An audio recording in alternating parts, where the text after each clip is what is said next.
Hello, good evening, good afternoon, and for those of you, further afield, a very good morning to you all. Firstly, I just want to thank you all for joining us for another great live webinar brought to you by TechForge Media. For the eagle-eyed among you, you'll notice that we were due to have our chief editor, Duncan McRae, moderating this session. Unfortunately, he's not been very well, so I'll be filling his shoes today, and we wish him a very, very speedy recovery. My name is Steve Downing. I'm the Group Operations and Delivery Manager for TechForge Media, and I am delighted to be joining you all today on this webinar session. So this time, we're going to be looking into trustless infrastructure and securing critical assets. You know, the global pandemic and the push for remote work is really putting kind of companies' IT infrastructures at a greater risk than it ever was before.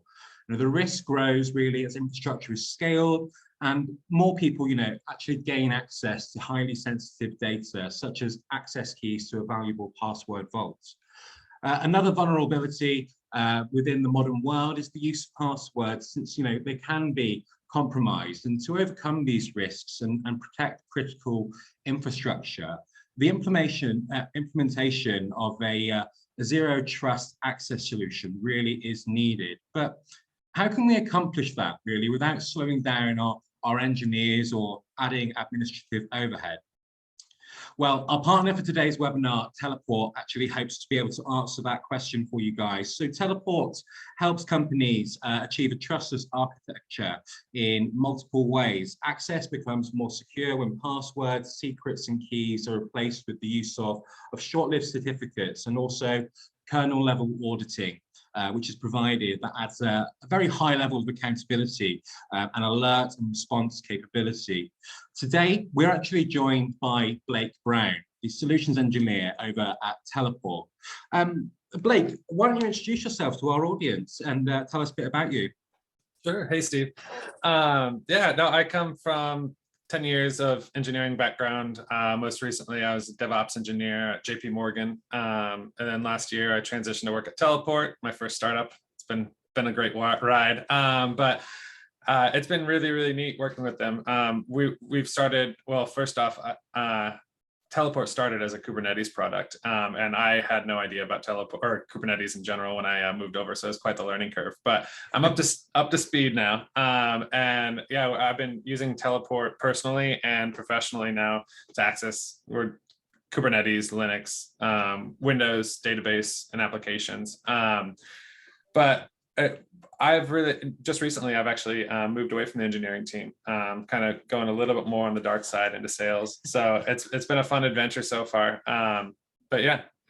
Teleport, I guess in the short of it, like you were saying, zero trust access to all of your infrastructure anytime, anywhere. So we're being used by a lot of security-minded organizations like Google, Department of Homeland Security, Tesla. So yeah, really, really cool customers. Awesome. So I suppose to kind of kick things off, Blake, for perhaps the kind of less technically minded out there, such Sure. as myself, really, when we're talking about trustless infrastructure, I suppose could you run through a little bit about what that actually looks like and what that is and what that really means to an organization? Sure. So let's just first look at legacy, where I'm going to be pulling out a password, or maybe I just have a static credential and I can access infrastructure. Now, the only thing that is a very trustful relationship. It's trusting that since I have a password, I have access and I don't need any further authorization. Now, zero trust or trustless access would imply that I've logged in, and then that piece of infrastructure that I'm accessing is going to continually checking in to make sure that I am authenticated, that I am authorized. So what we're doing with certificates is using Teleport certificate, internal certificate authority. I've accessed Linux or Windows or database access or database infrastructure. And each piece of that infrastructure is going to be checking back in with Teleport, making sure that I do have access rather than just trusting me based on my password. Now, when we're removing passwords, that's removing an inherent vulnerability that's been exploited millions of times. One of the big names that come to mind is like the Colonial Pipeline hack. And so when you look at hacks like that, you try to dig to find out what happened there. And the investigators couldn't actually determine it. They did determine that there was a password that was probably purchased on the dark web, and that was leveraged for the Colonial Pipeline attack. Oh, wow. Now, when you look around, I mean, there's passwords that get leaked all the time. There's like the Adobe hack where all these customers' passwords were leaked. Now, you and I as an engineer, you probably still use the same password professionally as you do privately. Now, if your private password was leaked, if I'm a smart hacker, I can go buy that password and then try it in your professional platforms. Now, removing passwords removes that vulnerability. So again, making a very trustful atmosphere, or sorry, zero trust atmosphere. And then pairing that with, like you mentioned, the kernel level auditing really applies a lot of accountability and really a lot of hands-on administrative stuff where you can actually disable people's sessions as they're doing something that you wouldn't want them to do. So again, it's all about accountability and removing trust. Awesome, awesome. Just one actually quickly for the audience as well, guys. I forgot to mention this at the beginning, but we are so excited to be able to get your questions in. So please do feel free to send questions in to us through the Q&A button at the bottom there. Blake will be able to kind of run through those, as and when during the kind of next 40 minutes or so. So Blake, I suppose one kind of thing that really interests me actually regarding Teleport is that recently you guys actually advised around implementing the principle of the least privilege, I believe is the phrase that you guys use, in practice meaning eliminating root type of accounts. And I wonder if you're able to just expand on this really for us and for the audience here, and why zero trust really is becoming so critical within that. Yeah, I mean, so one of the things that you have to look at when you're implementing any access solution is, am I going to be bothering my engineers? Engineers are very smart people, and they're going to find loopholes and workarounds to make their jobs easier and faster. When I worked at Chase, for example, when we were using passwords, I would pull out a password, and it takes 5-10 minutes to be able to create the ticket, to be able to go to the password vault, pull that out. Now, when you look at Teleport, that's a much quicker access. And so compared to that, when I was over at Chase, maybe my coworker knows that I pulled out that password. Rather than spend 5-10 minutes himself, he would rather just message me, ask me for the password. Again, there's a lack of accountability in those kind of environments. Now, when there's a lack of accountability, you do need to have a lot more security, a lot more eyes on glass, a lot more alerting response and event management workflows. But when you're looking at zero trust, when you're looking at principle of least privilege, you want to make this the least cumbersome process possible. So by making Teleport, by using just-in-time access and being able to automate just-in-time access, whether it's using PagerDuty and building it out around people's schedules and shifts, or whether it's building it into some kind of ticketing system like ServiceNow to automatically approve access requests, make it as easy as possible, but also make it granular. So what I mean by that is you don't need to have read access right away. You might need just read-only access on maybe just to a particular set of infrastructure. Maybe as a DevOps engineer, you on a day-to-day basis, when you log into Teleport, you only need access to your development environment, not production or test. So with that in mind, you just use we use role-based access controls, or RBAC, to build out granular permissions. And as a user needs additional permissions, just-in-time access is there, and they can go ahead and request that through that automated workflow. Awesome. Thank you for that. Thank you. Yeah. That's super cool. Just a real quick one, actually. We've got our first question in from the audience. Sure. Irma Shattuck has just asked, really, to clarify, zero trust, it does use certificates, right? Our implementation does, yes. So what we do is, based on, we reach out to your SSO provider as you're logging in. You reach out to your SSO provider, and based on those SSO groups, that information is going to be captured and translated into a Teleport role. And based on those Teleport roles, you get access to a whole set of infrastructure and certain rights, whether it's read-only writes in your database or whatever it might be. But all that information is going to be encapsulated within that X509 TLS certificate. And that TLS certificate is what's going to be used for access and that zero trust framework. Oh, cool. Thank you for that. I hope that helps, Emma. Awesome. Thank you for sharing that. I mean, when you were kind of talking there about kind of streamlining and efficiencies and kind of providing your engineering teams with a little bit less work by running these kind of infrastructures, one thing that for me personally, coming from an operations background, I'm there thinking, doesn't this sound like a lot of extra admin work on top of it as well? So in terms of the kind of like organizational kind of extra workload, I suppose, how can you implement a trustless infrastructure without, causing all of those extra tasks administratively?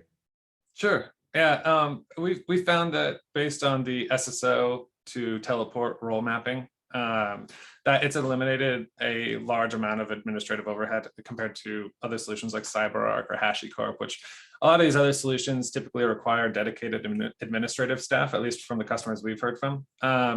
And so just being able to remove a lot of that user management overhead has saved teams like that. Like we've heard upwards of 20% as far as man hours as for administering solutions like ours. So yeah, it definitely makes a big difference. And with the access request workflows, like I was mentioning with PagerDuty, I know when I was on call at Chase doing DevOps stuff, I spent a lot of time on the phone chasing people down in the wee hours of the night trying to get approval for access.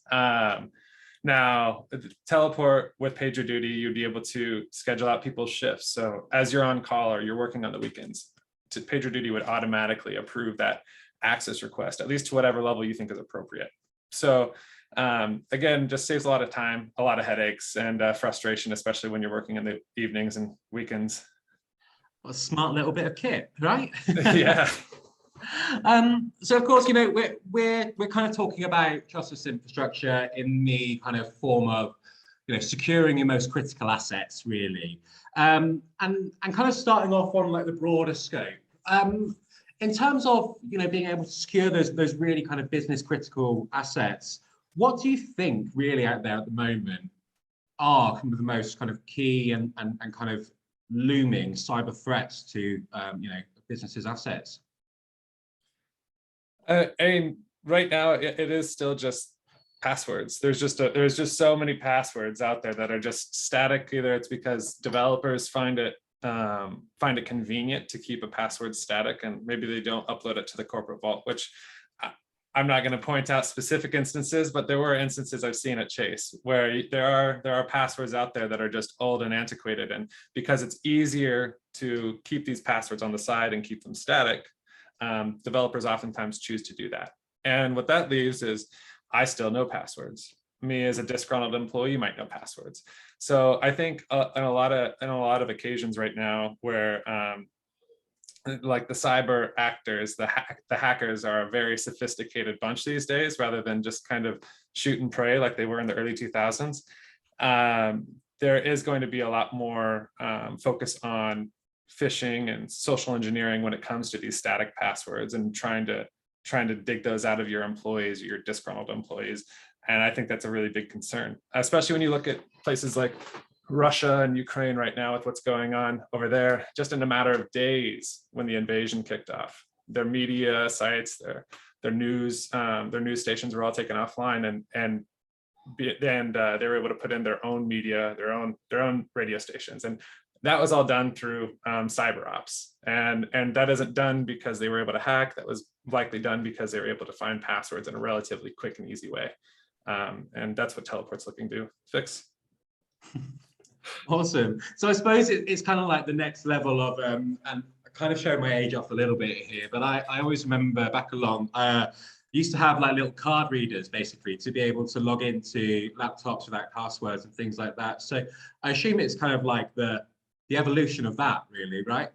Yeah, and funny that you bring up that, because with our Windows access, it's actually really neat. I don't fully understand it. We've got some really bright minds at Teleport, but the way we're actually doing that is with a virtualized smart card. So it kind of has gone full circle plus one, right? Like we've removed passwords using that same technology, but technology has enabled us to virtualize it. So there is no vulnerability of a physical device where that could be taken. So yeah. So do you think then that we're kind of we're reaching the end of these kind of like traditional kind of like, you know, like standardized like security kind of processes and kind of physical you know, cards and access keys and things like that? Yeah, there's a whole migration going on right now with half the people that we talk to are very, very passionately excited about getting rid of VPNs, and Teleport is seen as a perimeter solution that can replace VPNs or firewalls. And so as groups like Teleport start to get out there and build their products out, you're going to see a lot of these legacy perimeter solutions be reduced or completely removed. Without a need for VPN or firewall, you can kind of consolidate to a unified access solution. And I think that's where what's really kind of driving this migration from passwords to passwordless, from VPNs to logical perimeter solutions is, I think we've realized that security in depth isn't always the answer, and sometimes it's better to replace depth with logic. And that's what I think Teleport's doing with the certificates as opposed to VPNs or firewalls. Awesome. It sounds like there's loads of like really, really cool stuff going on actually in the world of kind of like cybersecurity at the moment. And I mean, kind of touching on because obviously you mentioned the big global conflict that's going on at the moment. I mean, do you think that obviously with that kind of specific example, but also kind of looking at the wider kind of global conflict landscape, you know, do you think that that's had a direct impact really on the need for this kind of architecture, you know, the zero trust kind of framework? Yeah, I mean, just don't need to look too much further than the U.S. government. Right now, they've written out and I'm sure other governments have too, but I'm referring to one of the federal guidances they just recently released. I think it was a couple months ago, pushing all agencies, all parts of the federal government to zero trust. And looking at them taking it seriously, that should really be a red flag for, I think, a lot of enterprises out there.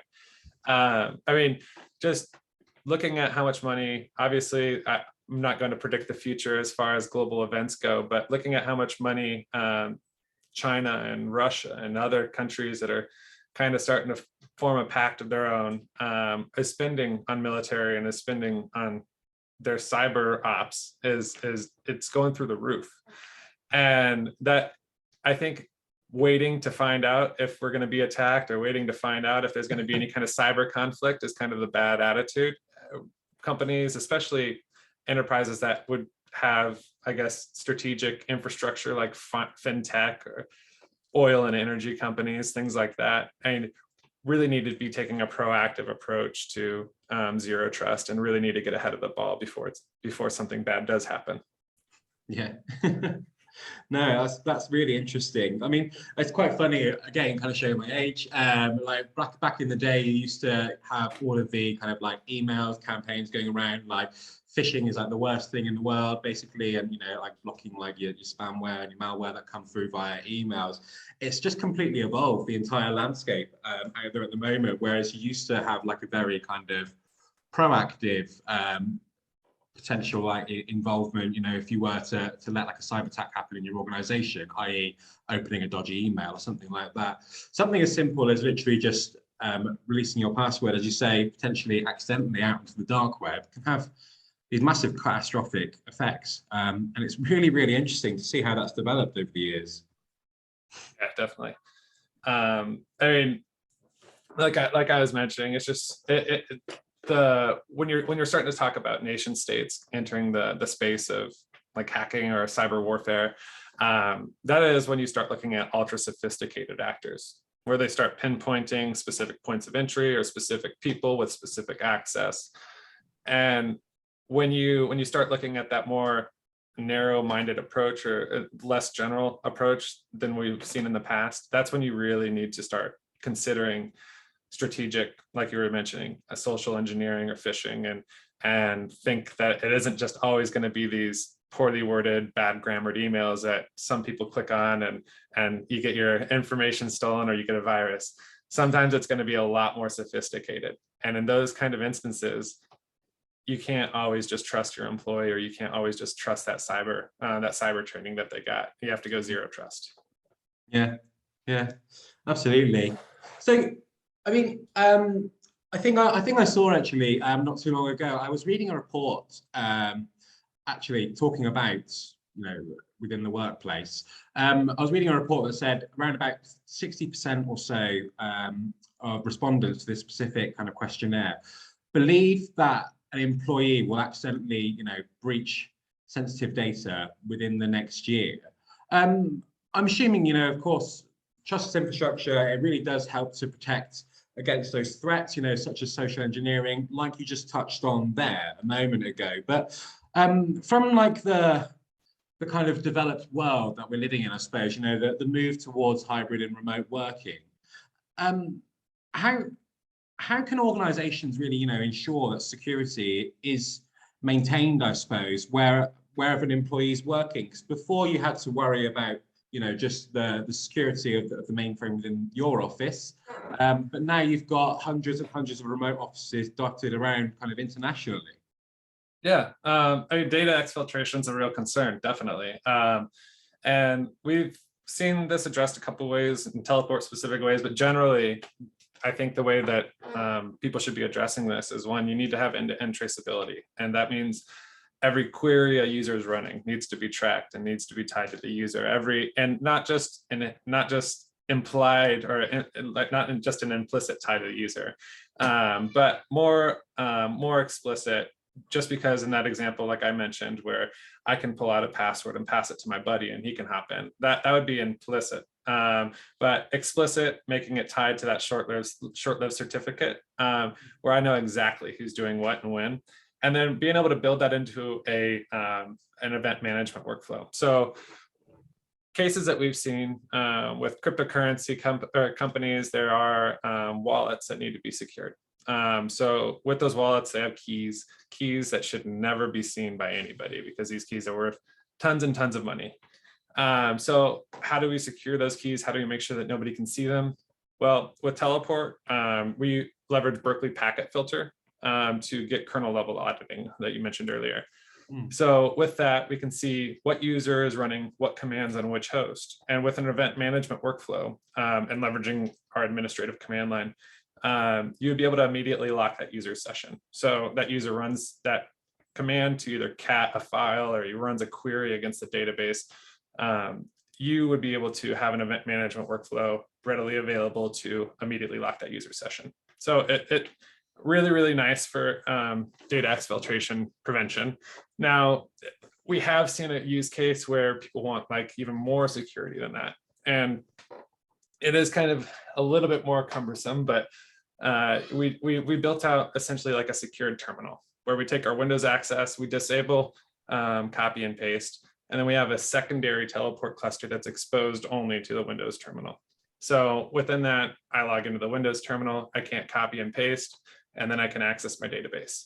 So again, just another level of control and another level of like session recording that would also be on top of that. Wow.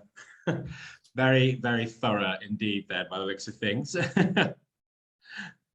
So I'd kind of like to get to know a little bit more about you guys really as well. With regards to how, I suppose, how you really help organizations, actually achieve this kind of like trustless architecture. Is it literally just a kind of like a plug and play thing, or do people operate through like a certain platform that you guys run, or? Yeah, so we do have a SaaS offering that's SOC 2 Type 2 compliant, but some of our customers are concerned with even more stringent compliance concerns, more like FedRAMP or FIPS. And in those situations, that would be a self-hosted option. And it's typically self-hosted. We see that hosted on an EKS or Kubernetes cluster. This is just the typical deployment, but with a DynamoDB backend and an S3 backend. So dependent, that isn't all inclusive. If you are on different platforms, we can support those as well. But basically, Teleport, one of the really nice things about Teleport, especially for an ephemeral world, like maybe like the military, where you're going to be spinning up infrastructure and setting it back down in a very quick order.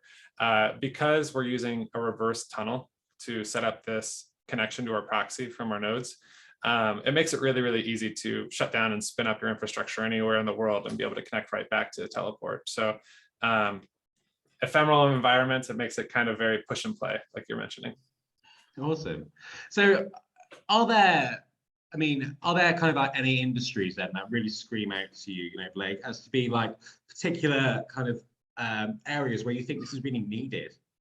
Oh yeah, 100%. Like I was mentioning, with just right now, I'm primarily concerned with trying to reach out to our customers that have what I would say like strategic or highly sensitive infrastructure, and those would be like all of our partners in finance. So right now we work with NASDAQ. NASDAQ would be a good example, but any big bank, any banks in general, and also like our energy partners too, like again, like Colonial Pipeline. That incident would have been something that Teleport would have been able to prevent. So I'm really, really keen to meet those kind of partners, meet those kind of customers, and see how we can kind of strengthen our society as a whole through zero trust. Awesome. I mean, kind of dialing down, a little bit further into that, Yeah. From those industries, like what kind of particular like functions or kind of parts of the business would you say really are, the most exposed when it comes to these kind of infrastructure attacks, I suppose? Sure. Yeah. I mean, there's going to be a lot, especially in finance. There's a lot of old applications out there in the fintech world that, like I mentioned, there are going to be passwords that are sitting out there that developers have that they don't want to tell you about, but they use anyway.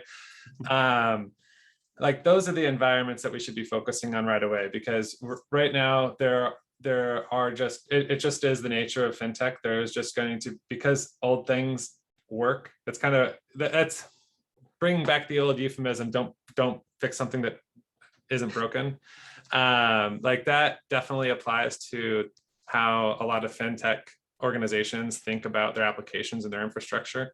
And now we definitely need to get a lot more aggressive.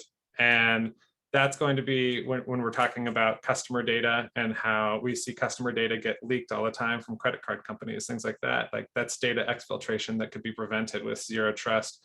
When we look at things like Okta recently, a tech company that had a contractor that had their password leaked and then leveraged for, again, stealing customer data. Like these are all examples of critical infrastructure, critical companies like Okta, especially providing access for so many companies that are being taken advantage of because they're in a trustful environment, and they need to definitely take the step forward. And so that's, I don't think that there's anything like super specific. I think this kind of applies to all lines of business, but definitely some industries more than others. So one thing that I'm actually really, really interested to find out from you, Blake, is, I've been super into learning all about this kind of like trustless infrastructure and how we've, come such a long way from those more kind of traditional security, cybersecurity kind of techniques. What's the next frontier in terms of, like evolving cybersecurity protocols? I mean, what do you see to be kind of the next big thing really in terms of this landscape, I guess? Sure. Just in cybersecurity in general, I mean, I think that one of the big concerns that isn't being taken seriously enough is encryption at the moment. And so I think like right now there's a huge concern with the massive advancement in computing, especially when you look at studying of quantum computers, that these computers are going to be able to break modern encryption in zero time. And the timeline for this is looking at like 5, maybe even 10 years, but we haven't made far enough advancements as far as encryption goes to be able to mitigate the risk yet. And so a lot of companies are trying to figure out, because there's this concept of steal now, decrypt later. So like hackers are going in and you don't know it. They've already taken your customer data, and they're waiting for the opportunity when computing power exists to be able to decrypt in a couple of years. And so right now, if you're not taking a proactive approach to that, then you might already be a sitting duck as far as that's concerned. But like, I think that's a really, really, really big concern. And especially when you're talking about finance companies, when you're talking about governments and states, like when all the secrets are going to be able to be decrypted, there's going to be a lot of problems. So when you are going to be looking at trying to prevent things like that now, like we don't have new encryption to be able to cover or to be able to mitigate the risk yet. But what you can do is put in logical perimeter solutions, limit data exfiltration as much as possible, and adopt zero trust. Well, lots to do then, like for lots of people out there. So I've been kind of talking about it, throughout this whole kind of like last half an hour or so that we have been chatting. Obviously, securing critical assets is like a real major feature to any kind of, kind of any organization really, anywhere, I suppose, be that private or public. But when it actually comes to those critical assets, what does that actually look like? Are we talking about kind of like specific softwares? Are we talking about data sets? Are we talking about, just kind of like customer information or employee information? I mean, because of how intertwined most IT environments are, I think we're talking about everything. Because when you look at a good perimeter solution, especially when you're trying to remove depth, like hopefully for some of our customers, we're removing firewalls, we're removing VPNs that are unnecessary and redundant to teleport. But in doing that, we need to make sure we have a solid perimeter. If you start making your perimeter just A instead of A through Z, then there's going to be a lot of gaps, or just A and then C. There's going to be gaps there where B could potentially be exploited to get access to C or A, right? So I think when you're looking at adopting a zero trust approach, it has to be as fully zero trust as possible. And there is no exception as far as critical infrastructure once you decide to make that move. So everything, basically. Yes. Secure everything. Cool. I mean, I do have still a couple of questions Sure. that I would like to ask you as well. But I just want to remind the audience just to put yours in as well. We have got Blake here for another few minutes, so do feel free to send anything in. I have got one question, actually, funnily enough, which came from a team member of mine, and they asked me to pass this on to you, Blake. They were kind of after a little bit of inside knowledge, I think, in terms of best practices. Then, really, when it comes to securing critical assets, and perhaps you don't have access to a trustless infrastructure. What would you say are kind of like the top few tips, for your kind of standard discerning business owner? Oh yeah, for sure. So I think if you're going to be as secure as possible, obviously MFA is going to be, multi-factor authentication is going to be step number one. But to take it a step further though, like phones and, like, for example, Google Auth or other things, your phones can be virtualized. So if you're very concerned, or like a lot of people in cybersecurity, like me, a little bit paranoid, you can opt for like a YubiKey. Physical MFA is much more secure. Now, as far as your password goes, there are options out there that are looking at doing passwordless authentication for SSO to a lot of federated SSO to like a lot of like normal mainstream sites.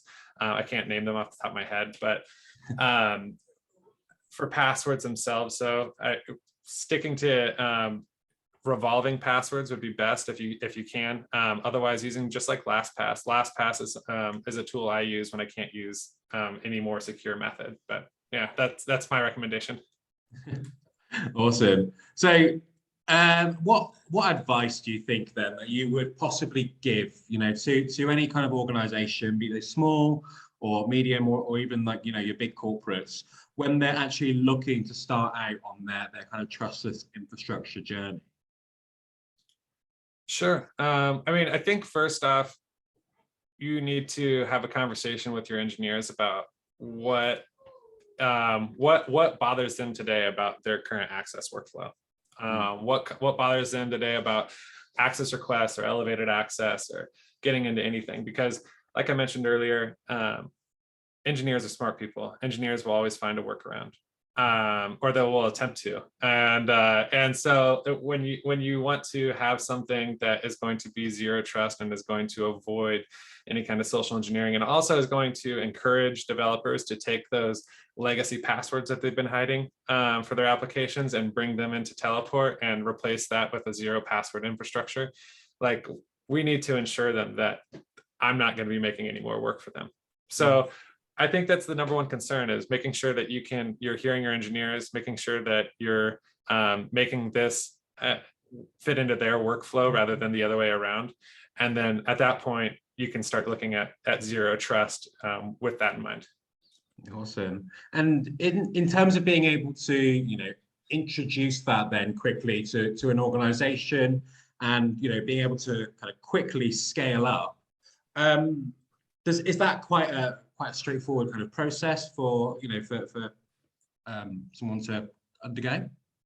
Yeah, I mean, for example, with Teleport, within our AWS environment, we can automatically discover your RDS instances. So based on the tags that we get applied to the RDS instances and your user's access within Teleport, your user would automatically be provisioned access as those RDS instances spun up. Same thing applies for EC2 instances, but in general, auto discovery is there. And with that in mind, it makes it really, really easy to scale out. And also, like I was mentioning with the administrative overhead, like when you have everything set up on a role-based access approach, everything is infinitely scalable in my mind. Like it's a lot of times it's a set it and forget it kind of a setup. And yeah, so yeah, that's my answer. I love that. Set it and forget it. Super, super simple. Well, I just want to thank you really, Blake, for the time that you've spent with myself here and our wonderful audience as well, going into such in-depth detail. Personally, I feel like I have learned so much in this last kind of 40 minutes or so. So thank you very much. I don't know if you have anything that you would like to kind of just any final comments for our audience at all.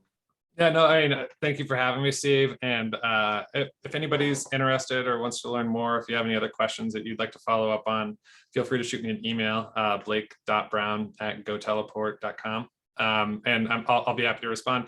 Otherwise, feel free to check out our website, goteleport.com. There's a lot of cool information, and we are open source first. So if you want to check out our GitHub or play with our open source community edition, I use it for securing my home lab environment. Feel free to check it out. Awesome. Brilliant. Well, that is everything from us here at TechForge Media. Thank you everyone so much for joining us this afternoon. This recording will be available via the TechForge website for 30 days afterwards. So if you haven't been lucky enough to catch the whole of this session, don't worry, it will still be available online and you can catch me and Blake chatting together. Once again, thank you very much, everybody. Take care and have a great rest of your week. Goodbye.